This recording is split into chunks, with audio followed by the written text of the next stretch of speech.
वागर्थाविव सम्पृक्तो वागर्थ प्रतिपत्तये जगतः पितरौ वन्दे पार्वती परमेश्वरौ। संस्कृत शौर्यम अनुसंधान संस्थान वाराणसी के तत्वाधान में ई कॉन्फ्रेंस का आज 5वां दिन है। आज इस कार्यक्रम के जो हमारे विशिष्ट वक्ता हैं, आदरणीय डॉक्टर सत्यदेव सर, जो आप सहायकाचार्य शिक्षा शास्त्र विभाग, केंद्रीय संस्कृत विश्वविद्यालय वेद व्यास परिसर, हिमाचल प्रदेश से आप हैं। आप शिक्षा शास्त्र के विषय में बहुत से गुरुजनों के द्वारा, बहुत से अपने सहपाठियों के द्वारा आपके बारे में बहुत सुना था कि सर आपकी एक्टिविटी पीपीटी के माध्यम से प्रेजेंटेशन इत्यादि बहुत से कार्यों को देख करके विभाग आपका बहुत सराहना करता है, संस्थान बहुत सराहना करता है।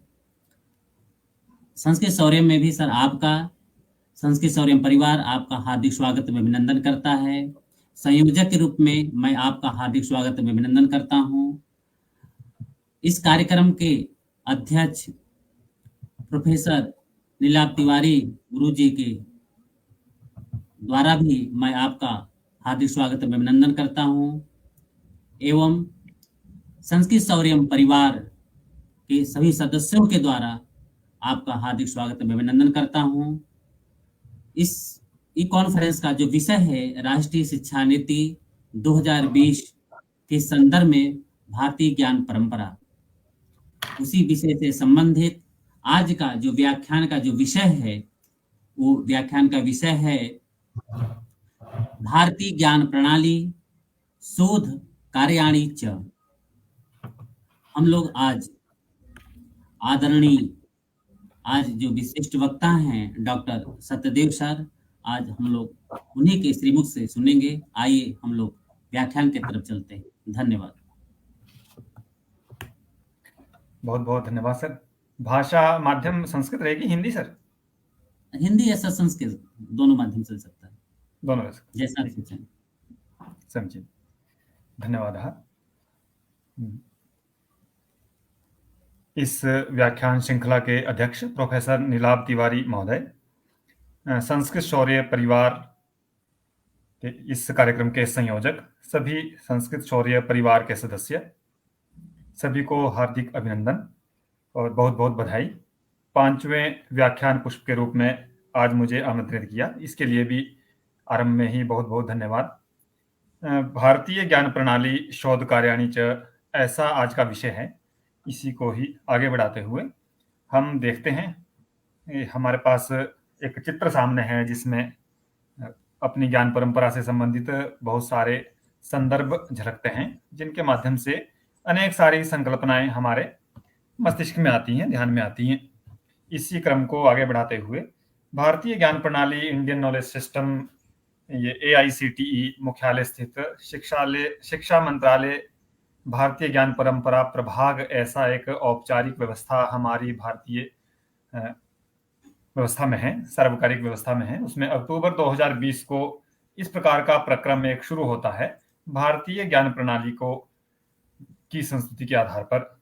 उसी में हम देखें तो हम भारत, एक पद ही ऐसा है, अगर पद को देखें तो भारतम उत्तरम यद समुद्रस्य, एक पद्य हमारे सामने है, हिमाद्रेश्चैव दक्षिणम वर्षम तद भारतम नाम भारती यत्र संतति।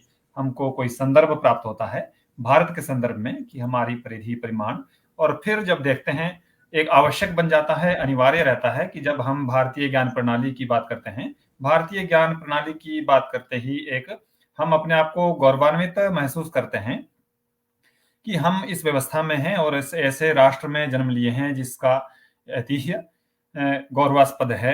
तो हम अपने प्राचीन जम्बूद्वीप की बात करते हैं, अजनाब खंड भारतवर्ष आस्ति की हमारी परंपरा प्रणाली पहले से रही है। आज कोई नया आधुनिक विषय उभर करके सामने आया है, ऐसा नहीं। और हमारी ऋषि मुनि परंपरा, हम आर्ष ज्ञान गर्भा वेदराशय, ऐसे हम सुनते आए हैं, देखते भी रहे हैं। श्रुति स्मृति की परंपरा अपनी रही है, और भारतीय ज्ञान प्रणाली की आजकल जो हमको ग्रंथ उपलब्ध होते हैं वह श्रुति स्मृति परंपरा से हमारे सामने उपलब्ध हैं।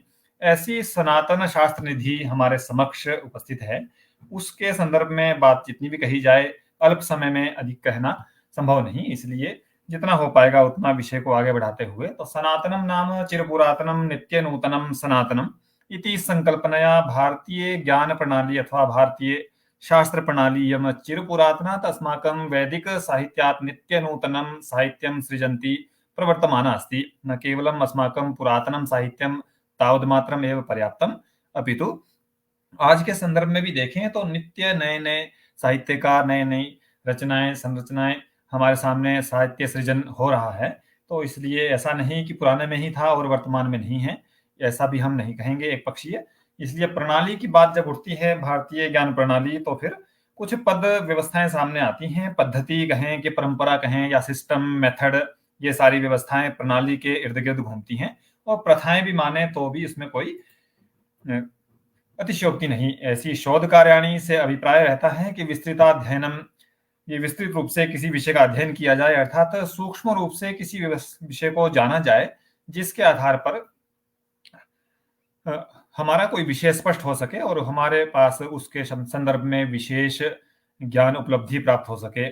सूक्ष्मेक्षिकया अध्ययनम, इसको भी शोध कार्य के अंतर्गत जोड़ा जा सकता है। सूक्ष्म रूप से हम किसी विषय को देखते हैं तो हमको गहराई में जाने से विषयों के तथ्यों का बोध होता है, इसलिए तथ्यान्वेषण। और फिर नूतन तथ्यान्वेषणम पुरातन तथ्य परीक्षणम च, अर्थात नए तथ्यों का अन्वेषण करते हैं और पुरातन तथ्यों का परीक्षण भी करते हैं कि पुराने ज्ञान तो शिक्षा भी और एक अद्यतनीकृत अर्थात नित्य परिवर्तनशील क्षेत्र है, जिसमें समय समय पर नए नए शोध होते रहते हैं, नए नए कार्य और नई नई संकल्पनाएं उठती रहती हैं। इसलिए नूतन तथ्यान्वेषणम पुरातन तथ्य परीक्षणम च, और पुराने तथ्यों को भी परीक्षण किया जाना चाहिए, जिससे व्यवस्था एक आदर्श रूप से समाज में बनी रहे। भारतीय ज्ञान प्रणाली के अंतर्गत इसको हम देखें तो ज्ञानम, विज्ञानम और जीवनम, यह तीन व्यवस्थाएं, जीवन दर्शनम, तीन व्यवस्थाएं भारतीय ज्ञान प्रणाली से जुड़ी हैं, या इन व्यवस्थाओं के आधार पर हमारी भारतीय ज्ञान प्रणाली ठहरी हुई है। तो ज्ञान के आधार पर भारतीय ज्ञान प्रणाली, विज्ञान के आधार पर भी, अर्थात ज्ञान नहीं है, उसमें भी संशोधन शोध कार्य हुए हैं, इसलिए विज्ञान का भी विषय है, अर्थात हमने परीक्षण करके भली भांति जांच करके अपनी व्यवस्था को कायम रखा है। और फिर जीवन दर्शन है, इतना मात्र नहीं कि ज्ञान है और विज्ञान है, अपितु इसके साथ हम जिस व्यवस्था की बात करते हैं, जिस ज्ञान की बात करते हैं और जिस विज्ञान की बात करते हैं, उसमें हम जीते भी हैं, अर्थात उस व्यवस्था को आत्मसात भी करते हैं। इसलिए जीवन दर्शन भी यह भारतीय ज्ञान प्रणाली है। इन अनुभव, अवलोकन, प्रयोग, कठोर विश्लेषणी विकसिता, हमारी जो भी भारतीय ज्ञान प्रणाली है वह इन सभी तथ्यों से, अनुभवों के आधार पर विकसित हुई है। अवलोकन अर्थात हमने परीक्षण किया है, निरीक्षण किया है, गहन अध्ययन किया है और अनेक सारे एक्सपेरिमेंट, प्रयोग भी किए हैं और कठोर विश्लेषण भी किए हैं, और इस व्यवस्था से बनी हुई, जिस पर हम आज गौरव महसूस करते हैं, उस भारतीय ज्ञान प्रणाली के विकास का केंद्र ये सारी व्यवस्थाएं रही हैं। इसलिए भारतीय ज्ञान प्रणाली में वैदिक प्रणाली हमारी एक है, गुरुकुल प्रणाली को हम मानते हैं, सूत्र प्रणाली हमारी व्यवस्था में है, ज्योतिष प्रणाली है, दर्शन प्रणाली है, साहित्य प्रणाली है, भाष्य प्रणाली अर्थात परंपरा है, टीका प्रणाली है और मनोविज्ञान प्रणाली है। यह भारतीय ज्ञान प्रणाली के कुछ महत्वपूर्ण अंश हैं, जिनको देख करके हम समझ सकते हैं कि हमारी व्यवस्था और हमारी दिशा दशा क्या है। उसके साथ साथ भारतीय ज्ञान प्रणाली या परंपराएं देखें तो आचार्यात् पादमाधत्ते, यह सारी व्यवस्थाएं मनुष्यत्वावधानम, अर्थात हमारा अभिप्राय इतना नहीं कि अध्ययन करें और फिर उसको उपयोग में ना लाएं, अपितु अवलोकन, अधिगम, अवबोधन परक गवेषण, ऐसी व्यवस्था बननी चाहिए। मनुष्यत्व का विकास अर्थात मनुष्य में जो कुछ भावनाएं, संवेदनाएं होनी चाहिए, गुण होने चाहिए, वो सब भी कौटुंबिक व्यवस्था है, सामाजिक व्यवस्था है, मानवीय व्यवस्था है या आरोग्यपरक व्यवस्था है, प्राकृतिक एकात्म भावात्मक अनुसंधान, अर्थात प्राकृतिक रूप से भी एकात्म भाव कैसे उत्पन्न हो सकता है, कैसे इस प्रकार की समरसता बन सकती है समाज में, यह दृष्टि भी हमारी है। और मनुष्य निर्माण की प्रक्रिया, शिक्षा, ऐसे भी यदा कदा देखने सुनने को मिलता है। तो रचनात्मकता है, अपनी कौशल है और प्रायोगिक पक्ष हैं, व्यवहारिक कार्यपरक अनुसंधान, इस प्रकार की शैलियां भी हैं। अद्वितीय चिंतन पुष्पम, चित्त पुष्पम अर्थात पुष्पन अर्थात समाज पोषित आचार्यत्व, अर्थात हमारी किसी भी कार्य योजना या कार्यशैली को देखकर छात्र में फॉर्मेलिटी का संस्कार न जाए, ऐसी व्यवस्था हमारी रहती है, ऐसी हमारी आदर्श भारतीय ज्ञान प्रणाली है। ऐसा नहीं कि हम दिखावे के लिए कर रहे हैं, हम भी उस व्यवस्था से हट करके जी रहे हैं, और जिसको हम उपदेश दे रहे हैं, आगे निर्देश या संदेश देना चाहते हैं, वो भी एक इस प्रकार का भाव छात्र में भी ना जाए और व्यवस्था में भी आगे ना जाए इस शिक्षा श्रृंखला में, कि वह समझे कि यह फॉर्मेलिटी मात्र है, ना उसका आचरण कहने वाला करता है, ना हमको इसका आचरण करना है, यह एक कहने सुनने की बात है। ऐसा भाव कदाचित भी हमारी भारतीय ज्ञान प्रणाली में या भारतीय परंपरा में, ज्ञान परंपरा में नहीं है। दायित्व बोध की बात आती है तो विविध पाठ्य सहगामी क्रियाधारितम अनुसंधानम, अनेक प्रकार के अनुसंधान एनईपी राष्ट्रीय शिक्षा नीति 2020 के अंतर्गत ही यह व्याख्यान श्रृंखला शुरू की गई है, और उसी के अंतर्गत यही कि भारतीय ज्ञान प्रणाली को लेकर के कौन से अनुसंधान किए जाएं, इसी व्यवस्था के चलते आज के इस विषय में कुछ बात कही जा रही है। तो दायित्व बोध जागरण अनेक पाठ्य सहगामी क्रियाओं के माध्यम से किया जाता है। भारतीय शास्त्रों की बात करें तो आवश्यक हो जाता है, भारतीय ज्ञान प्रणाली का जब हम संदर्भ लेते हैं तो भारतीय शास्त्रों को भी देखना जरूरी है, वहां भी सिंहावलोकन करना आवश्यक है। इसलिए वेद हमारे पास हैं, उपवेद हैं, वेदांगानि सन्ति, वेदोपंगानि सन्ति, पुनः वेदाः सन्ति चेत् मंत्रभागः, वेदः केवलम् एकः ग्रन्थमात्रं न, अपितु मंत्रभागः तत्र संहिता, ऋग्वेद संहिता, यजुर्वेद संहिता, सामवेद संहिता, अथर्ववेद संहिता, ब्राह्मण भागः अपि सन्ति, ब्राह्मण ग्रन्थाः, आरण्यकानि, उपनिषदः च, एते ग्रन्थाः अपि अस्माकं भारतीय ज्ञान परंपरायां सन्ति। पुनः उपवेदाः सन्ति, वेदमात्रं न, उपवेदः अपि, अथर्ववेदस्य ऋग्वेदः, धनुर्वेदः, गान्धर्ववेदः, आयुर्वेदः, एते ग्रन्थाः अपि अस्माकं भारतीय ज्ञान परंपरायां सन्ति। वेदांगानि चेत् शिक्षा, कल्प, व्याकरण, निरुक्त, छंद, ज्योतिषाणि, शिक्षा, पाणिनीय, व्यास, याज्ञवल्क्य, वल्क्य, गौतमी, लोमशी, नारदी, एताः शिक्षाः सन्ति, शिक्षाग्रन्थाः एते सन्ति। कल्पः, गृह्यसूत्र, श्रोत्रसूत्र, एते ग्रन्थाः कल्पाधारिताः। व्याकरणं पाणिनि सम्मतं व्याकरणम्, अष्टाध्यायी, जगन्माता, कोशो, जगतपिता, ऐसी बात उठती है संस्कृत व्याकरण या संस्कृत वाङ्मय में। तो निरुक्त हमारे पास है, छंद हमारे पास है, ज्योतिष हमारे पास है, यह वेदांगानि, षड वेदांगानि, पुनः वेद के उपांगानि चेत पुराणानि, न्यायः, मीमांसा, धर्मशास्त्राणि, एते अपि भारतीय ज्ञान परंपरायाः ग्रंथाः सन्ति।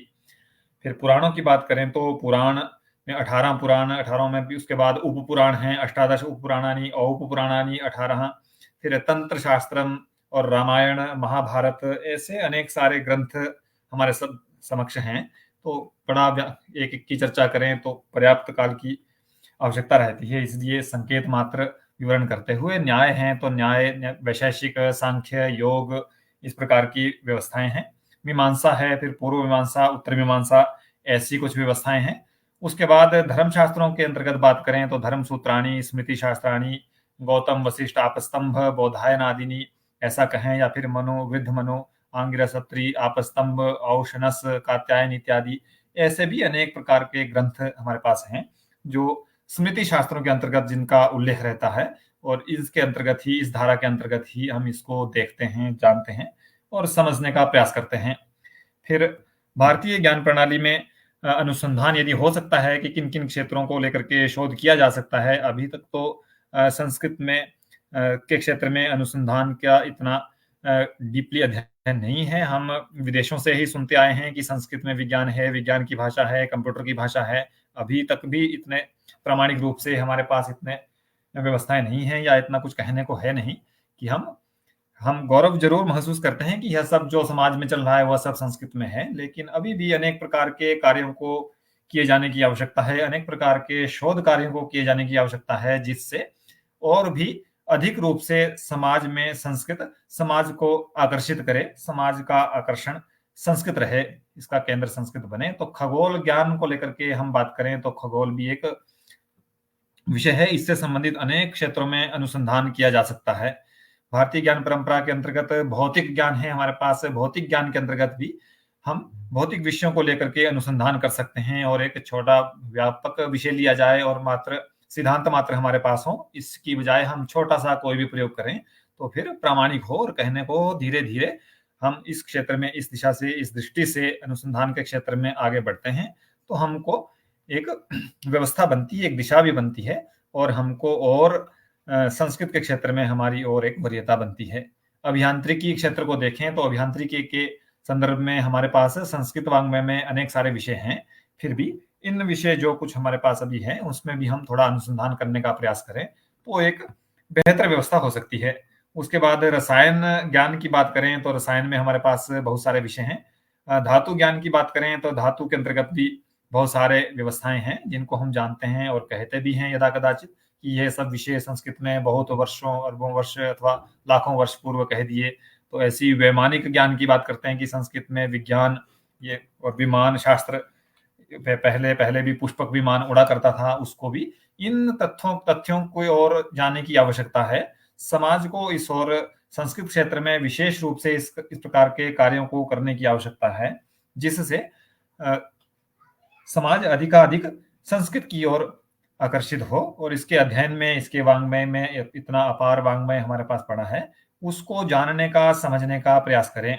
गणित ज्ञान की परंपरा हमारी है तो वैदिक गणित की भी बात हम करते हैं, अंक गणित की बात हम करते हैं, हमारा ज्यामिति ज्ञान है, ज्योमेट्री है, तो यह भी व्यवस्थाएं भारतीय ज्ञान प्रणाली में हैं। आयुर्वेद ज्ञानम और वनस्पति ज्ञानम, कृषि ज्ञानम, कहने का भाव कि अनेक सारे विषय हैं। यही नहीं कि हम कालिदास या फिर अन्य किसी भारवी के ग्रंथ को लेकर के, पाणिनि की अष्टाध्यायी को लेकर के 2-4 ग्रंथों के इर्द गिर्द ही हमारा अनुसंधान कार्य चलता रहे, अपितु हमारे पास इन सब विषयों को संकेत मात्र यहाँ प्रकट करने का उद्देश्य है कि हम इन सभी विषयों को की ओर अपना ध्यान केंद्रित करें और अपने विषयों को हम अपने अनुसंधान के क्षेत्र या अनुसंधान के लिए विषयों का चयन हम इन ग्रंथों के आधार पर भी करें, जिससे हमको हम मौलिक रूप से एक व्यवस्थित तरीके से अपने संस्कृत वाङ्मय को समाज में उजागर कर सकें। सेचन से संबंधित सेचन ज्ञान है, पारिस्थितिकी कंडीशन,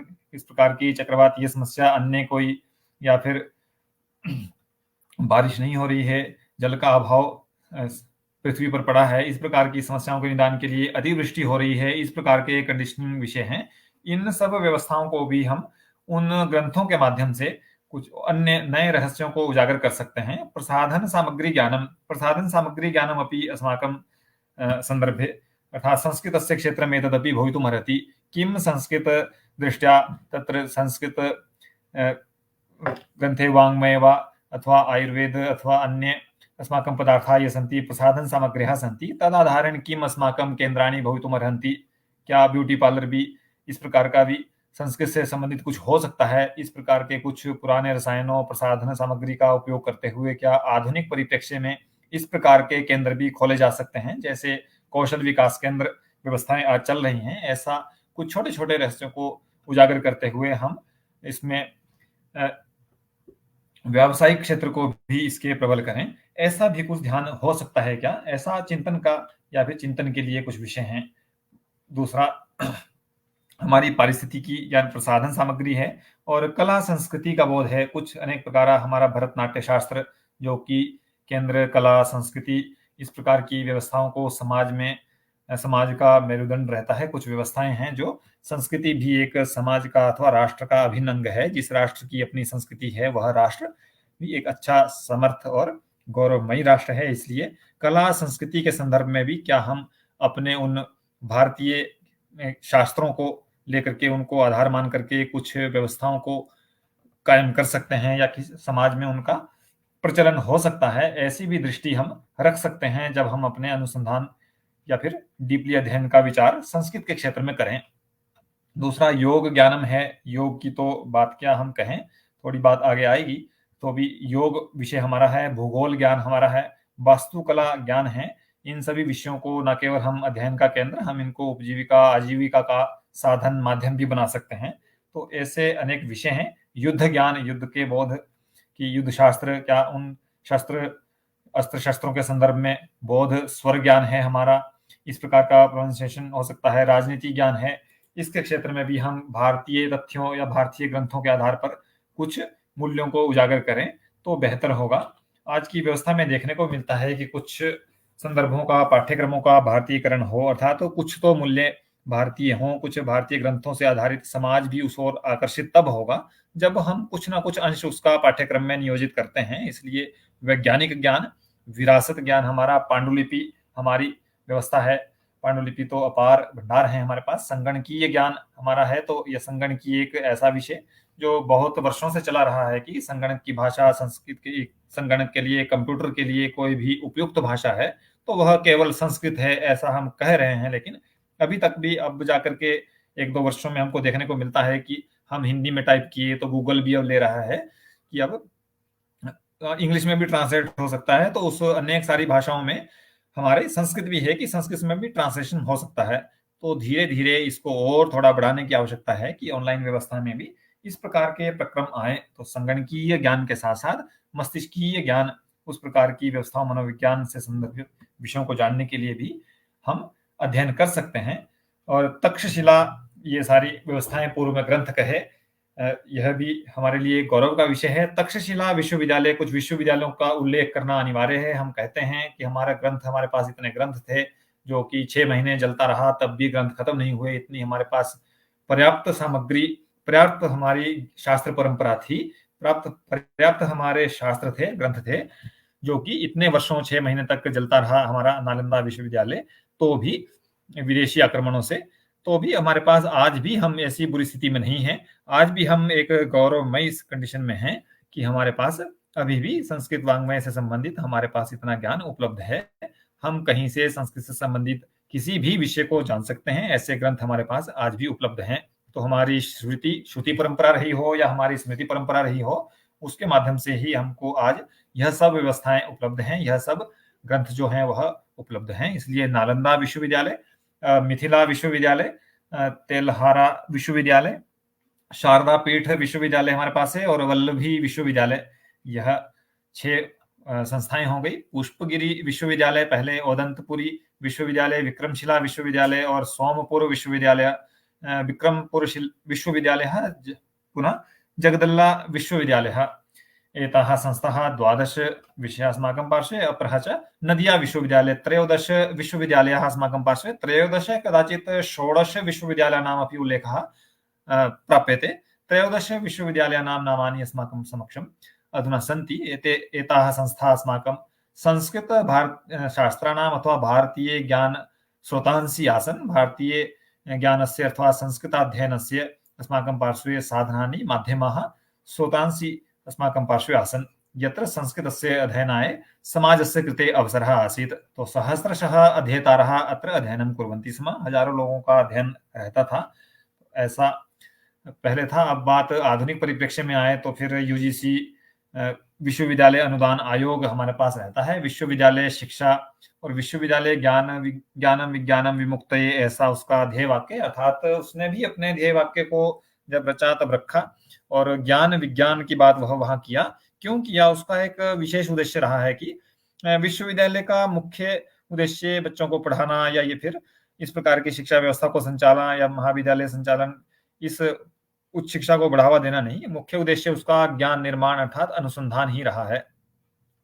ये अलग बात है कि आज की परिप्रेक्ष्य में कुछ हट करके स्वरूप सामने देखने को मिलता है, लेकिन मुख्य उद्देश्य विश्वविद्यालय का यही, वह एक नए ज्ञान के सृजन का, ज्ञान निर्माण का एक स्रोत अर्थात एक व्यवस्था थी, एक केंद्र है जहां पर ज्ञान निर्माण अर्थात अनुसंधान कार्य होने चाहिए, चाहे लघु शोध कार्य हो या फिर हमारे पास पीएचडी जैसे कोर्सेज, डिलीट जैसे कोर्सेज हों। तो नवोन्मेषः ज्ञान निर्माण से, और विश्वविद्यालय प्रक्रिया के अंतर्गत यह व्यवस्थाएं हमारे पास इस प्रकार की ज्ञान निर्माण की हैं। ज्ञान निर्माण से अभिप्राय यही कि हम कुछ ना कुछ अनुसंधान करें, और जब भी हम अनुसंधान के लिए, शोध के लिए कोई टाइटल चुनते हैं तो हमारा पहला रिक्वायरमेंट यही है कि हम ऐसा विषय लें जो आज से पहले किसी ने उस विषय पर शोध ना किया हो। इसका मतलब है कि विश्वविद्यालय शिक्षा में जो पहले कहा है कि ज्ञान निर्माण और नवोन्मेषः, तो इससे अभिप्राय है कि जो भी कोई अनुसंधान करेगा या शोध कार्य करेगा वह अवश्य अपना विषय ऐसा लेगा जिस पर शोध कार्य पहले नहीं हुआ। इससे अभिप्राय है कि वह अवश्य ही ज्ञान निर्माण होगा। ज्ञान निर्माण अर्थात नया विषय निकल करके कुछ सामने आएगा। तो भारतीय अनुसंधानोन्मुखता अर्थात हिरण्यमयेन पात्रेण सत्यस्यापिहितं मुखम, ईशावास्य उपनिषद में कह दिया गया है कि इस प्रकार का ज्ञान राशि हमारे पास है, ग्रंथ हमारे पास हैं। हमारे पास पांडुलिपि ग्रंथ हैं, हमारे पास संस्कृत वाङ्मय में पहले जो हमने विषय देखे, पुराण, उपपुराण, वेद, उपवेद, वेदांगानी, ये सारे विषय हमारे पास उपलब्ध हैं। आवश्यकता है कि वह, अभी हमारी दृष्टि वहां नहीं है, इसलिए हमको हिरण्यमयन पात्रेण सत्यस्यापहितम मुखम, कि वह जो है ग्रंथ जो है वह अभी हमारी दृष्टि वहां पड़ी नहीं है, ढके हुए हैं, हमारी दृष्टि वहां जाती है तो हम नए विषयों को वहां से खोज करके समाज के समक्ष निकालते हैं, उसका लोकार्पण करते हैं और समाज में वह विषय प्रचलित होता है। तो यही अभिप्राय है कि भारतीय अनुसंधानोन्मुखता हमको इस और अपने आप को सक्रिय करना चाहिए। इसके साथ साथ संस्कृत ग्रंथों की बात करें तो शोध संभावनाएं कहाँ कहाँ हो सकती हैं, इसलिए रामायण वाल्मीकि ग्रंथ, महाभारत रामायण के अंतर्गत हम देखें, महाभारत के अंतर्गत शोध कार्य हो सकता है, पुराणानी के अंतर्गत शोध कार्य हो सकता है। एनईपी के में 2020 में यही कहा गया है कि अनेक सारे संदर्भों को उजागर किया जाए, भारतीय ज्ञान परंपरा से संबंधित जितने भी अंश शिक्षा के क्षेत्र में या किसी भी क्षेत्र से जुड़ सकते हैं, उन सबको वहां से उजागर करके निकाल करके उन पर अनुसंधान करके उन पर डीपली अध्ययन करके उनको समक्ष लाया जाए, उनको लोकार्पित किया जाए, अर्थात उनका सामान्यकरण किया जाए। सामान्य सभी जनसाधारण के लिए वह व्यवस्थाएं, वह ज्ञान हितकारी हो, लोकोपकारी हो। इसलिए न केवल एक किसी ग्रंथ को लेकर के, अपितु हम रामायण को आधार मान करके कुछ ग्रंथ शोध कार्य कर सकते हैं, महाभारत को लेकर के कर सकते हैं, पुराणों को लेकर के कर सकते हैं, नाट्य शास्त्रों को लेकर के कर सकते हैं, काव्य अलंकार ग्रंथ को लेकर के कर सकते हैं, काव्यादर्श को लेकर के कर सकते हैं, काव्यालंकार संग्रह को लेकर के कर सकते हैं, काव्य मीमांसा को लेकर के कुछ मौलिक वैल्यूज वहां से निकाल करके अनुसंधान कार्य किया जा सकता है। यह शोध संभावनाएं हो सकती हैं इन सभी ग्रंथों के अंतर्गत। तो हमारा दूसरा आगे बढ़ते हैं तो काव्यालंकार सूत्र है, ध्वन्यालोक है, ध्वन्यालोक लोचन है, वक्रोक्ति काव्य जीवितम है, व्यक्ति विवेक है, औचित्य विचार चर्चा है, सरस्वती कंठाभरण है और दश रूपक है। ऐसे अनेक सारे साहित्यिक ग्रंथ हैं यहाँ, इन सभी को लेकर के शोध कार्य कर सकते हैं, न केवल हम कालिदास और अन्य कोई भारवी या फिर दूसरे कुछ गिने चुने हमारे लेखक हो गए या फिर कवि हो गए, महाकवि हो गए, उन्हीं को ही वही हम दृष्टि डाल करके वहीं घूमते रहें। सभी के संदर्भों में मुंडे मुंडे मतिर्भिन्ना, इसलिए सभी के संदर्भ से सभी की दृष्टि हट करके है। हम भी अनेक संदर्भों में अपने आप को अनुसंधान के क्षेत्र में आगे बढ़ा सकते हैं। तो काव्य प्रकाश हो सकता है, काव्य अनुशासन शोध का संभावित ग्रंथ हो सकता है, चंद्रालोक हो सकता है, साहित्य दर्पण हो सकता है, कुवलयानंद हो सकता है, रस गंगाधर हो सकता है, या फिर रस संप्रदाय को देखें तो वह हो सकता है, अलंकार संप्रदाय हो सकता है, गुण रीति संप्रदाय हो सकता है, वक्रोक्ति संप्रदाय हो सकता है, ध्वनि संप्रदाय को लेकर के शोध कार्य किया जा सकता है, औचित्य संप्रदाय को लेकर के भी शोध कार्य किया जा सकता है। मालविकाग्निमित्र को कालिदास आधारित ग्रंथ को ले सकते हैं, मृच्छकटिकम को ले सकते हैं, रत्नावली को लेकर के कुछ नए वैल्यूज निकाले जा सकते हैं, मालती माधव को लेकर के कुछ नया संदर्भ निकाला जा सकता है, मुद्रा राक्षस को लेकर के भी कुछ कार्य किया जा सकता है, वैणी संहार है, कर्पूर मंजरी है, प्रसन्न राघव है।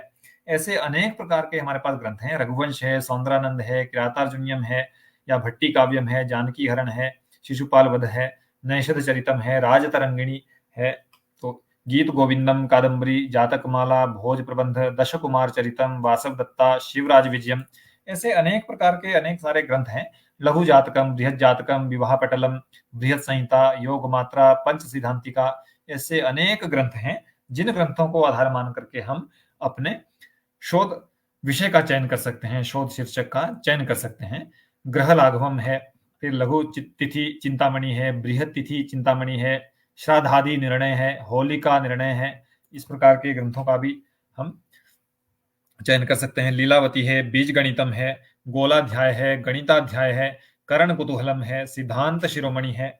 ऐसे अनेक प्रकार के ग्रंथ। दार्शनिक व्यवस्था में देखें तो न्याय व्यवस्था है, वैशेषिक परंपरा है, सांख्यम है, योग प्रणाली हो सकती है, मीमांसा प्रणाली हो सकती है, वेदांत वैष्णव दर्शन यह हो सकता है, रामानुज दर्शन को लेकर के कुछ कार्य शोध किया जा सकता है, और या फिर माधव मत को लेकर के, निम्बार्क मत को लेकर के, वल्लभ मत को लेकर के, माधव वेदांत इस मत को लेकर के, चारवाक दर्शन को लेकर के, या फिर जैन दर्शन को लेकर के, बौद्ध दर्शन को लेकर के अपनी दृष्टि शोध कार्य में लगाई जा सकती है। इस और प्रयास आयास किया जा सकता है।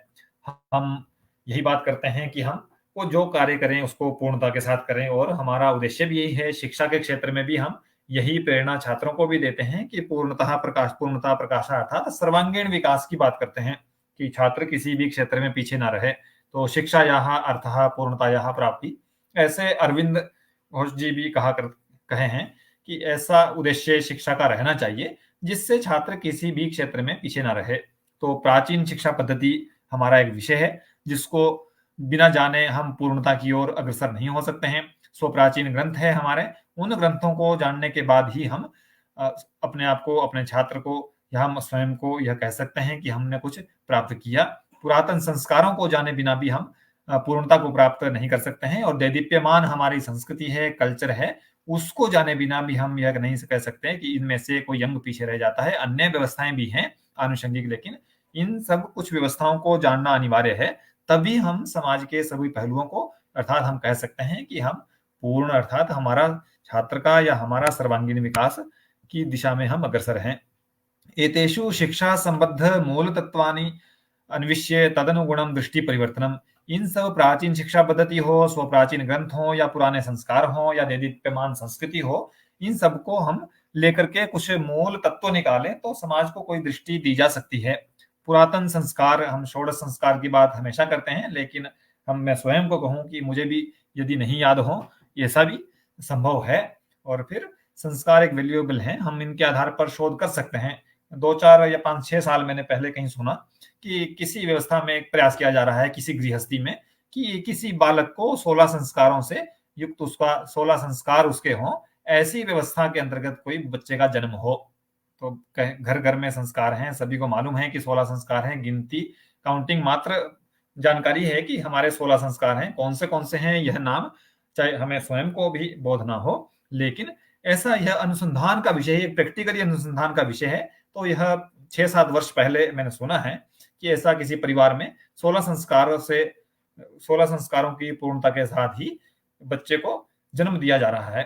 तो ऐसे एक अनुसंधानिक विषय है। यह संस्कृत परिवार से संबंधित नहीं है, सामाजिक किसी ऐसी संस्था से प्रेरित हुआ किसी परिवार ने निर्णय लिया कि हम इस व्यवस्था से कुछ करेंगे, तो देखेंगे समाज में ऐसे तो होगा ही, लेकिन 16 संस्कारों से नहीं होगा, उस पालन से नहीं होगा, तो भी उत्पन्न होना ही है। लेकिन ऐसे हो जाए तो हो सकता है कि समाज को कोई नई प्रेरणा दी जा सकती हो। तो ऐसे विचार करके हम कुछ नया कर सकते हैं। प्रैक्टिकली छोटे छोटे सभी संस्कारों को लेकर के नहीं, एक संस्कार को तो हम करें, एक व्यवस्था को लेकर के करें, एक ग्रंथ को लेकर के करें। तो हम कहते भी हैं, कोई कथानक भी है कि कोई साल भर की योजना बनानी हो तो हमको अन्न की आवश्यकता रहेगी, और साल भर में हमारा कोई प्रोजेक्ट है वह पूरा हो जाएगा। तो वार्षिक योजना यही अन्नम उत्पादनीयम। यदि 10 वर्षों की 10 वर्षीय कोई योजना तैयार करनी हो तो हमको वृक्षारोपणम करणीयम, हमको एक वृक्ष पौधा लगाना चाहिए जिससे हमारी व्यवस्था बनी रहे और 10 वर्ष तक हम अपना कार्य करते रहें। आगे फिर देखें, मैं इसको प्रेजेंटेशन में ले जाता हूं। दिखाई दे रहा है महोदय?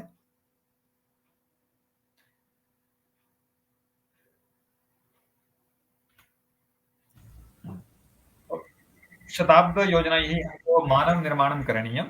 शताब्दी का यदि हम चिंतन करके चल रहे हैं तो हमको कोई मानव निर्माण करना चाहिए। अर्थात हम कहते हैं कि व्यक्ति निर्माण की प्रक्रिया, तो हमको जरूर किसी व्यक्ति को ऐसा संस्कार देना चाहिए, ऐसा शिक्षा देना चाहिए। हम भी कहते हैं कि यदि आप प्रबुद्ध हैं और आप एक भले मानस हैं समाज में, तो आपका जीवन सफल हो जाता है यदि अपने जैसे किसी व्यवस्थित व्यक्ति को, व्यवस्थित मनुष्य किसी एक को भी आप समाज में उसको दर्शाते हैं या ऐसा तैयार करते हैं। तो हमको शताब्द की योजना यदि करनी है, एक दूरदृष्टि रखनी है, तो मानव निर्माणम करणीयम, ऐसी हमको एक व्यक्ति निर्माण की प्रक्रिया को आगे बढ़ाना चाहिए। फिर हम देखते हैं 3H, heart, hand and head. यह 3H का फॉर्मूला, उद्योग ही शिक्षा का केंद्र होना चाहिए, ऐसा महात्मा गांधी जी का आदर्श हमारे सामने है। फिर टैगोर जी का शांति निकेतन है, तो उन्होंने अपना जीवन जिया है, प्रकृति ही महान शिक्षिका है।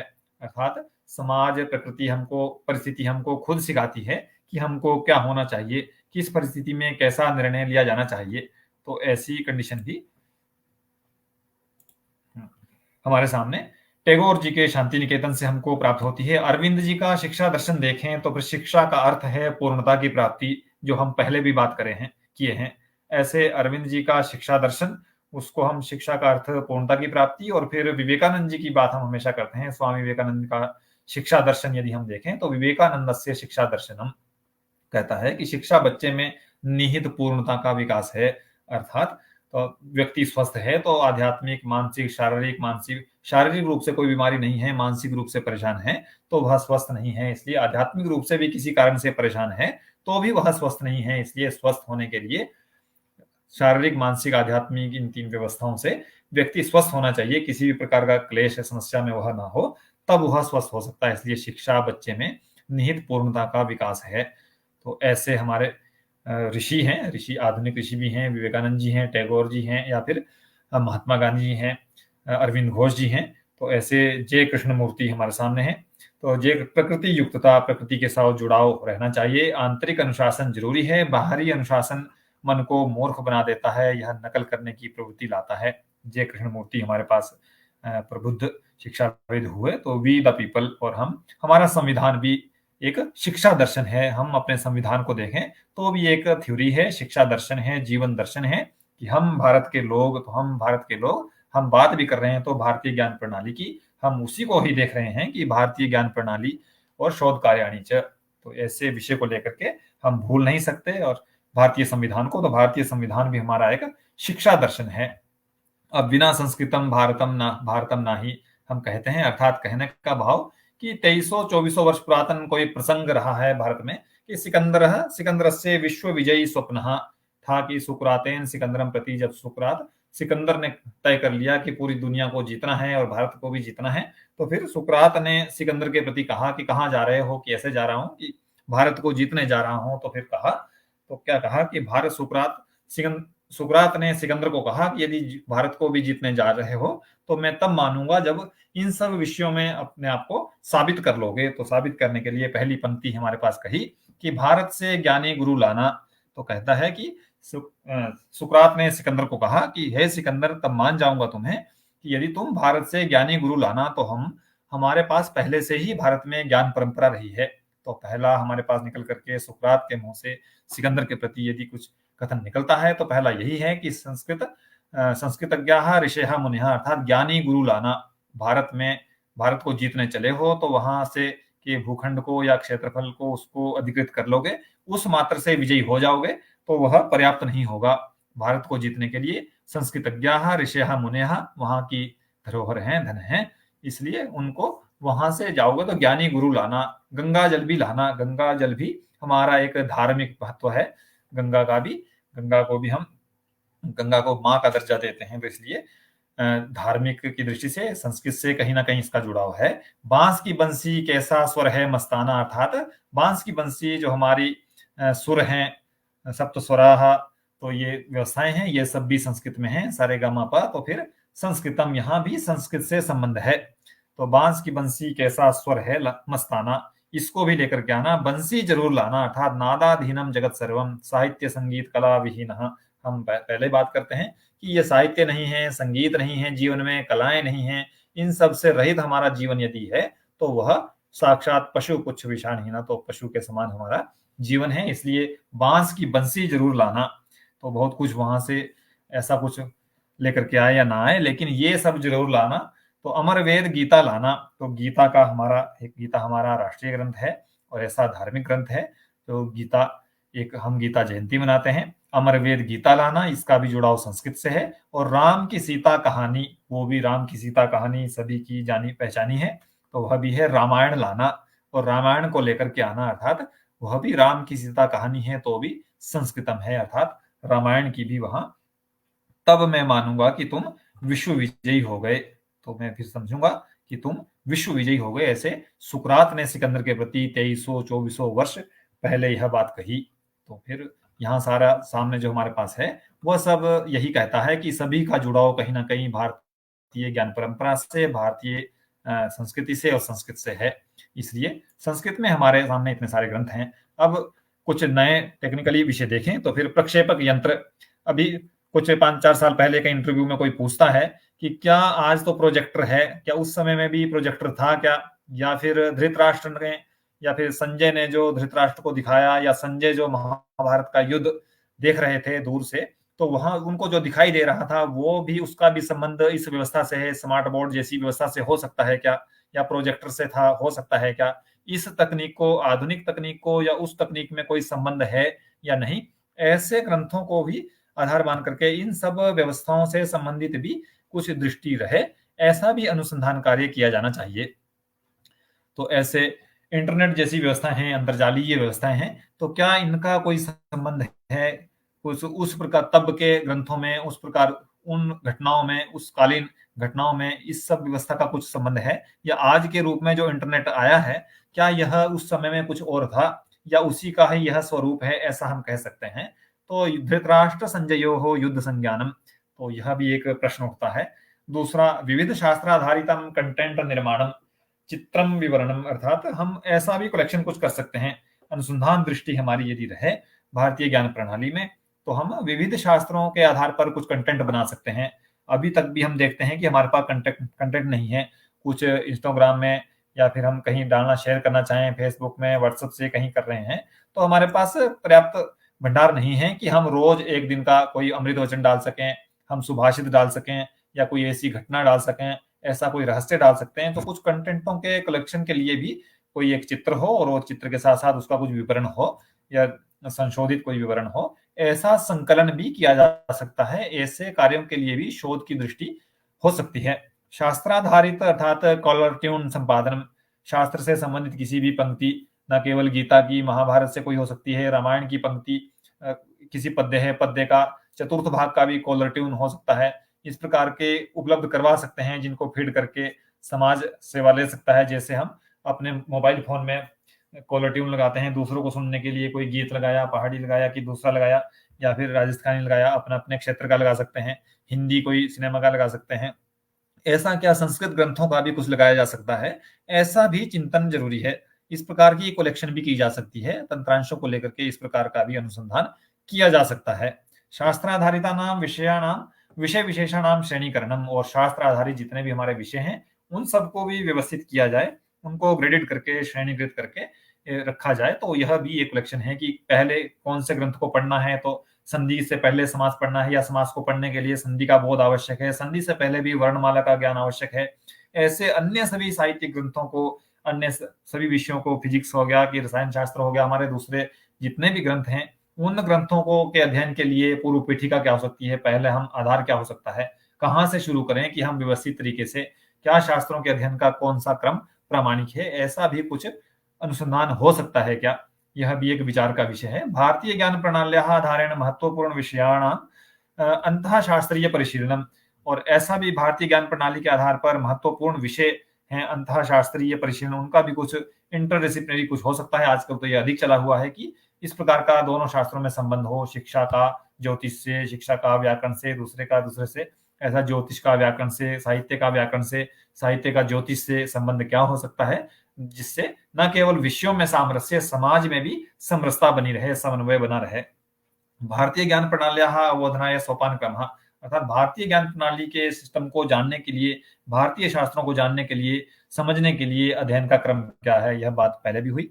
आधुनिक वस्तु नाम जैसे वाष्पस्थालिका, गीजर, भारतीय ज्ञान प्रणाल्याम संबंध संकल्पनम, तो हम भारतीय ज्ञान प्रणाली, पुराने हमारे ग्रंथ हैं, शास्त्र हैं, गीज सुनते हैं, हम देखने जाते हैं। राजस्थान में मैं कहीं गया, वहां देखा कि पहले, अब गीजर ऐसा नहीं, गाइड कह रहा है कि ऐसा नहीं कि गीजर आज था, गीजर तब भी हुआ करता था, लेकिन तब का गीजर कैसे होता था और आज का गीजर कैसे होता है। आज तो विद्युत है, लेकिन तब तो एक बहुत सारी लकड़ियों को जला करके किसी टैंकी के नीचे ही आग लगा रहे हैं, उसके बाद टैंकी में रखा हुआ पानी गर्म होगा, फिर पाइप से जाएगा, तो वो तब का गीजर समय के अनुसार वह था। ऐसे वाष्पस्थालिका, कुकर इत्यादि गीजर, इस प्रकार की टेक्नोलॉजी पुराने समय में क्या रही, या कहां से यह निकल करके आया जो आज इस प्रकार का अनुसंधान किया। तो इस प्रकार की दृष्टि भी अनुसंधान के अंतर्गत होनी चाहिए। प्राप्तव्यम अर्थम लभते मनुष्य सहसा विदधीत न क्रिया भवितव्यानाम द्वाराणि भवन्ति सर्वत्र इत्यादि नाम सूक्ति नाम आजीविका, अर्थात हम इन सब व्यवस्थाओं का संबंध क्या है, ये सूक्तियां, प्राप्तव्यम अर्थम लभते मनुष्य, कि जो मनुष्य को प्राप्त होना है वह उसको होगा ही, सहसा अचानक कोई कार्य नहीं करना चाहिए। हमारे लिए ये एक सहसा विदधीत न क्रियाम 4 पद इस वाक्य में है, लेकिन अगर किसी कंडीशन में और इस क्रिया का संबंध क्या है, ऐसा हम कंटेंट कलेक्शन करें या इस विषय को देखें, तो हमको इसका वैल्यू मालूम पड़ता है कि हो सकता है किसी के जीवन में 5 लाख का, 1 लाख का भी यह वाक्य हो सकता है। इसकी कीमत किसी के 1 करोड़ भी हो सकती है कि ऐसी कोई घटना न घटे जिससे पहले विचार कर लिया जाए। तो अचानक कोई कार्य नहीं करना चाहिए। अचानक हमने कुछ ऐसा किया जिससे हमको भारी नुकसान उठाना पड़ा, तो उससे पहले है कि हम विचार कर लें। तो यह आजीविका का साधन पुराने समय में यदि था, तो आज कुछ आजीविका के माध्यम अन्य हैं। हमको इस प्रकार की सूक्तियों का संकलन भी करते रहना चाहिए कि यह वैल्यूज हमारी रही हैं।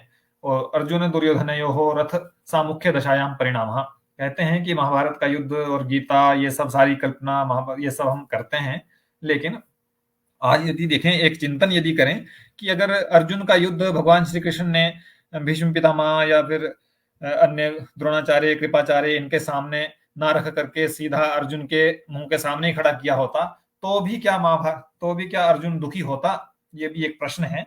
तो ऐसी भी एक जिज्ञासा है कि अगर ऐसी कंडीशन होती तो भी होती, तो क्या युद्ध होता, या तब भी उसको करुणा जागती कि तब भी दुशासन को के सामने रथ खड़ा कर देता, दुर्योधन के सामने रथ खड़ा कर देता? तो क्या अर्जुन रथ करने से मना कर देता? शायद नहीं करता, यदि कंडीशन ऐसी होगी परिस्थिति के अनुसार। लेकिन युद्ध को या रथ को जाकर के उन आचार्यों के समक्ष खड़ा किया, जिन्होंने उनको जिनका पालन पोषण किया, भरण पोषण किया, उनको विविध विद्याओं में निपुण बनाया, उनके सामने किया, तो स्वाभाविक था कि वह अर्जुन विषाद योग संपन्न अभवत्, किंतु या अथवा शोक संविघ्न मानसः अभवत्। किंतु यदि दुर्योधन से समक्ष एवं परिस्थिति भविष्य, दुर्योधन के सामने उसका रथ खड़ा किया होता, तो क्या हमारे सामने गीता ग्रंथ होता, या क्या वह सब ज्ञान हमको प्राप्त होता? यह व्यवस्था बनती। यह अलग बात है कि जो विधि में होना है वह तो होना ही है, लेकिन इस प्रकार के कंडीशनेबल भी कुछ शोधाध्ययन किए जा सकते हैं। बहुबुद्धि महत्व, अर्थात हम कहते हैं 20 या 20 से अधिक विषयों में जब कोई विश्वविद्यालय स्नातकोत्तर की डिग्री देता है, तो वह विश्वविद्यालय माना जाता है, तब उसको विश्वविद्यालय की उपाधि प्राप्त होती है। तो 20 हम कहते हैं। अभिनव गुप्त तो अकेले विश्वविद्यालय हैं, उनके बहुबुद्धि महत्व, अर्थात उनका कोई ग्रंथ एक नहीं, किसी साहित्य के क्षेत्र का नहीं, व्याकरण का पढ़ लीजिए, ज्योतिष का पढ़ लीजिए, दार्शनिक क्षेत्र में पढ़ लीजिए, ऐसे अनेक विषयों के ज्ञाता, अर्थात कम से कम 20 विषयों के भी ज्ञाता होंगे। तो ऐसे प्रतिभा के धनी वह तो स्वयं विश्वविद्यालय थे। इस प्रकार का व्यक्तित्व कैसे हो सकता है, इस प्रकार के क्या व्यवस्था हो सकती है, तो उनके उस प्रकार की क्षेत्रों में भी दृष्टि रख करके भी हम अनुसंधान कर सकते हैं कि ऐसी व्यवस्था कैसे बनाई जा सकती है। तो तभी एक पहले बात आई थी कि हमको अपने शास्त्र के बोध को, भारतीय ज्ञान प्रणाली को समझने के लिए एक सोपान क्रम तो तय करना चाहिए कि कौन सा क्रम हो सकता है। अद्भुत शब्दावली दृशा शोध दृष्टि, जैसे इदम इदानीम यदा कदाचित कदाचित कतया, ऐसे भी जरूरी नहीं कि उसमें शोध पीएचडी किया जाए, लेकिन हम छोटे छोटे प्रोजेक्ट को लेकर के, छोटे छोटे अनुसंधान को लेकर के, स्वाध्याय के अंतर्गत भी कोई अनुसंधान करते हैं, तो भी इस प्रकार की पदावली को भी संकलन करना चाहिए। वह भी एक शोध कार्य हो सकता है। चित्रैकस्मिन् सहस्र शब्दाधिक्यम सुररहितः कोलाहलः और सुर सहितम संगीतम। बात वही है कि हम चित्रैकस्मिन्, किसी छोटे से इंस्ट्रूमेंट में, हमारे पास लैपटॉप है, हमारे पास गिटार है, हमारे पास कोई वीणा है, कोई बांसुरी है, हमने व्यवस्थित तरीके से किसी सजाया है, उसको व्यवस्थित तरीके से एडजस्ट किया है, तो हमारे पास पर्याप्त एक व्यवस्थित तरीके से व्यवस्था सामने आती है।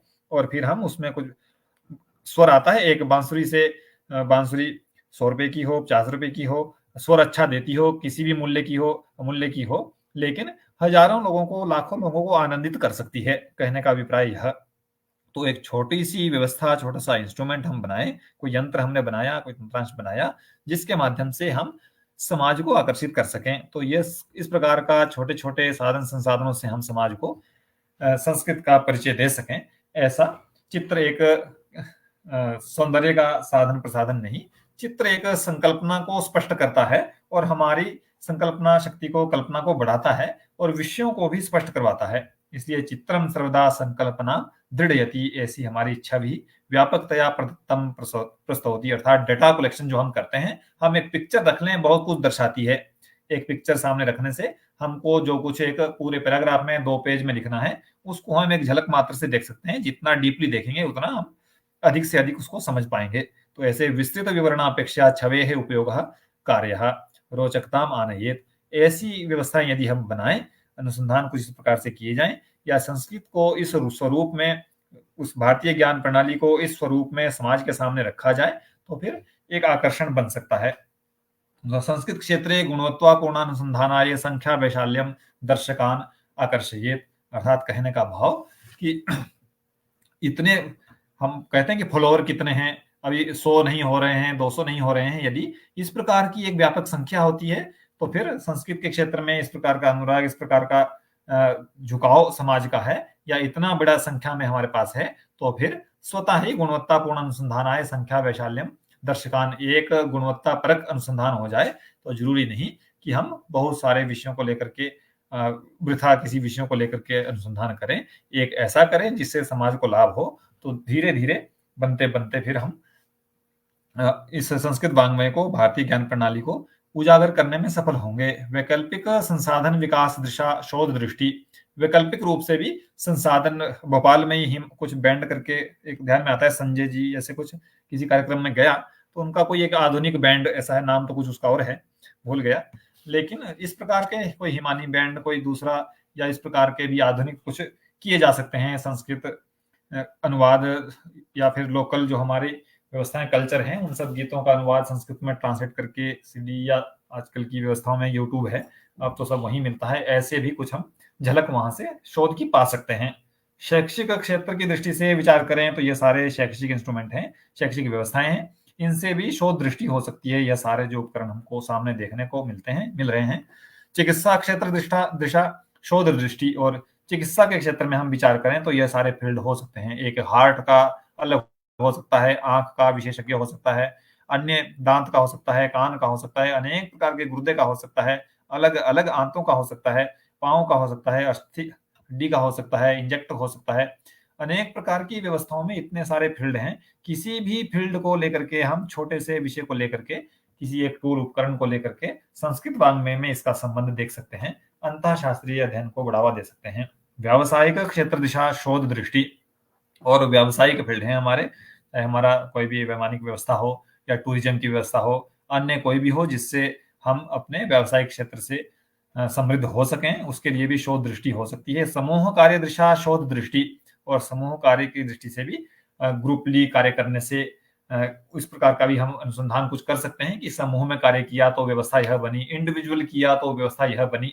इसलिए सामूहिक रूप से भी कार्य करने के ये सारे टूल हैं हमारे पास। जो एक टरबाइन घूमता है तो दूसरे चक्र की भी आवश्यकता पड़ती है, तब जाकर के गाड़ी आगे चलती है, इसलिए दूसरे के सहयोग की भी आवश्यकता है। इस प्रकार के कार्यों को ग्रुप में करने से समाज में भी ऐसा कुछ प्रोजेक्ट लें जिसमें सामूहिक रूप से 10 लोग मिलकर के कर रहे हैं, तो अर्थात 10 लोगों का महत्व है, तो ऐसी एक समरसता तो बनती है, विषय भी एक नया उभर करके सामने आता है। तो ऐसा भी कुछ काम किया जा सकता है। सचित्र अवधारणामय कथा संग्रह, और ऐसा कोई भी हम ग्रंथ, या ऐसा कोई हम तय करें कि हम इस प्रकार का कोई कार्य करेंगे जिसको सचित्र, हमारे कोई बुक हो, कोई ग्रंथ हो, कथा लिखें या दूसरा नाटक लिखें या अन्य लिखें, तो चित्रावली, चित्र अर्थात चित्रों का भी वहां समावेश हो। तो सचित्र अवधारणामय कथा संग्रह, ऐसे भी शोध कार्य हो सकते हैं। रचनात्मक दृष्टि और प्रदर्शन कला, रचनात्मकता क्रिएटिविटी है, तो फिर ऐसे भी कुछ अनेक सारे कार्यों को हम कर सकते हैं मस्तिष्कीय संवर्धन की दृष्टि से। अन्य कोई बहुत सारे हैं, हम भूल भुलैया कोई लाते हैं तो वह भी एक रचनात्मकता है। हमारा मानसिक स्तर तो बढ़ता ही है, मानसिक एबिलिटी तो बढ़ती है, उसके साथ साथ हमारे पास संकल्पनाएं, चिंतन और विचार भी नया आता है। इसलिए रचनात्मकता की दृष्टि से भी शोध दृष्टि हो सकती है। प्रदर्शन कला दिशा भी शोध दृष्टि भवितुमर्हति, प्रदर्शन की दृष्टि से भी हम आर्ट, सलाद तो खा ही रहे हैं, लेकिन हम उसको, खाना तो खीरा ही है, कैसे भी खा लो, पूरा भी खा लो या काट करके खा लो, डिवाइडेड करके खा लो, लेकिन उसको एक कला के रूप में प्रदर्शित करके व्यवस्थित तरीके से सजाएं तो देखने को भी आनंद देता है और खा करके तो आनंद देता ही है। इसलिए प्रदर्शन कला दिशा भी शोध दृष्टि भवितुमर्हति। आधुनिक प्रविधिं प्रयुज्य भारतीय ज्ञान परंपराधारितम शोध कार्यम संपादितुं शक्यते। आधुनिक किसी भी टेक्निक को लेकर के हम भारतीय ज्ञान परंपरा को आधार मान करके कोई शोध कार्य कर सकते हैं, ऐसा भी हम चिंतन कर सकते हैं। तो आधुनिक हमारे पास आर्ट्स हैं, बहुत सारे हैं, उनका संबंध बिठा करके हम कोई संस्कृत को या अपने भारतीय ज्ञान प्रणाली को अवसर दे सकते हैं समाज को देखने का। प्रकृति प्रतीक दिशा शोध दृष्टि, प्रकृति में जितने भी प्रतीक हैं, क्यों इसका सिंबल इस प्रकार से है, क्यों यह प्रतीक, कौन सा चिन्ह है, क्या है, क्यों हमारा राष्ट्रीय ध्वज इस प्रकार का है, क्यों दूसरे राष्ट्र का ध्वज इस प्रकार से है, उस राष्ट्र का उस भूखंड से क्या संबंध है। तो इस प्रकार के ग्रंथों का भी हम समावेश कुछ कर सकते हैं। ऐसे नए विषयों को भी हम संस्कृत क्षेत्र में मुख्य धारा से जोड़ते हुए वहां ला सकते हैं। तो ऐसे हम देखते हैं, बहुत सारे रास्ते में जाते हैं तो हमको लिखा नहीं है कि आगे स्कूल है, लेकिन एक सिंबल हमको दिया है। तो इस प्रकार के कुछ नए हो सकते हैं, उनका संबंध क्या है, ऐसा कुछ जोड़ा जा सकता है क्या, संबंध बिठाया जा सकता है। सर्च इंजन ऑप्टिमाइजेशन अर्थात सर्च इंजन अनुकूलन तो अंतर्निहित कंटेंट विषयस्य तो गूगल सदृशाय गवेषण यंत्राय अनुकूलनम सहसा विदधित न क्रियाम सचित्र विवरण संकलनम। अर्थात कंटेंट की बात पहले हुई कि हम किसी एक टूल को लेकर के, किसी एक उपकरण को लेकर के एक उसका स्पष्टीकरण दें, ब्यौरा दें कि यह क्या, कहाँ इसका संदर्भ कहाँ से जुड़ता है, क्या इसकी विशेषता है, क्या इसकी उपयोगिता है और क्या इसके बेनिफिट्स हैं, डिमेरिट्स हैं, सब भी हम स्पष्ट करें। तो हम हमारे पास बहुत ज्यादा तो क्या कहें, एक हमारा आज देखते हैं दुकानों में भी जाकर के देखते हैं व्यावसायिक क्षेत्र में कि पतंजलि है उत्पादकानी, तो पतंजलि के प्रोडक्ट हैं। आज कोई भी जाकर के देख लीजिए, पतंजलि की स्पेशल दुकान में जाइए, वहां तो मिलता ही है, वहां मिले या ना मिले, लेकिन पतंजलि का प्रोडक्ट हर करियाना दुकान में है। क्योंकि हम साबुन खरीदने जा रहे हैं, हमको वो नहीं चाहिए, हमको लक्स नहीं चाहिए, हमको दूसरा नहीं चाहिए, हमको तो वह चाहिए जो पतंजलि वाला है। तो इसलिए मजबूर हुआ है हर दुकानदार, हर व्यवसायी कि उनके पतंजलि प्रोडक्ट को रखे। नहीं रखता है तो फिर ग्राहक एक बार यहां से गया तो फिर दोबारा लौट करके आएगा कि नहीं। ऐसा चैलेंजेस एक ऐसा समाज में इस प्रकार का प्रबल एक व्यवस्था को कायम किया है कि हमारे समक्ष यह आधुनिक स्पर्धा में युगे महत साधनम महत साध्यमानम इनके द्वारा एक बहुत विशेष किया जा रहा है। भले ही उसमें जितना भी वैल्यूएबल है, लेकिन फिर भी हम इस प्रकार की व्यवस्थाओं को कुछ पा सकते हैं। इसलिए हमारा कथन कहने का ध्येय है कि मुहूर्तम ज्वलितम श्रेयो न च धुमायितम चिरम चितेन शोध कार्येण किमपि परिणामकारी प्राप्येत। हम बहुत सारा करें, 5 वर्ष लगाएं, 10 वर्ष लगाएं, लेकिन किसी काम का नहीं हो, उससे अच्छा है कि हम क्षण भर के लिए जलें और फिर अर्थात छोटा सा कोई विषय लें या वैल्यूएबल हो, छोटा सा कोई कार्य करें, लेकिन उपयोग योग्य हो, समाज के लिए हितकारी हो, उपयोगी हो। यही कहने का अभिप्राय है, ना कि हम कि हितकारी भी ना हो, कि परिणामकारी भी ना हो, समाज के लिए उपयोग के लिए भी ना हो और उपयोग योग्य ना हो, और फिर हम उस पर 5-4 वर्षों में, 10 सालों में, 5 साल में कोई शोध कार्य करें। उससे बेहतर है कि हम लघु किसी विषय को लेकर के ऐसा गुणकारी कोई कार्य करें। तो संस्कृत शौर्य परिवार को बहुत बहुत आभार, कृतज्ञता प्रकट व्यक्त करता हूं कि उन्होंने कहने के लिए अवसर दिया। बहुत बहुत धन्यवाद। अध्यक्ष प्रोफेसर नीलाभ तिवारी जी को भी बहुत बहुत धन्यवाद। सभी संस्कृत शौर्य परिवार सदस्यों को भी बहुत बहुत बधाई इस कार्य के लिए और बहुत बहुत धन्यवाद। सादर नमस्कार सर। बहुत बहुत धन्यवाद सर। आपने आज हमने देखा कि जैसे प्राचीन काल से लेकर के, जहाँ प्राचीन विश्वविद्यालय थे वहां से लेकर के और आधुनिक तक, क्या नई शिक्षा में रोजगार के क्या साधन, जैसे कि संस्कृत विषय में प्रश्न उठता है कि इसमें रोजगार के साधन नहीं है। आपने सर आज युवाओं का एक नई दिशा दिया कि कैसे रोजगार के साधन संस्कृत में भी हैं। आप कैसे अपने कौशल को दिखाकर, अपने कौशल का विकास करके, अध्ययन करके आप नए रोजगार के साधन संस्कृत में कैसे दे सकते हैं। सर आज व्याख्यान सुन करके जो युवा होंगे बहुत काफी लाभान्वित होंगे। इसके लिए सर बहुत बहुत धन्यवाद। और सर अपना स्नेह आशीर्वाद संस्कृत पर हमेशा बनाए रहें और हम लोग मिल करके ये संस्कृत का प्रचार प्रसार करते रहें। धन्यवाद सर। जी, बहुत अच्छा कार्य जी। वर्धापनानि, शुभकामना, प्रणाम।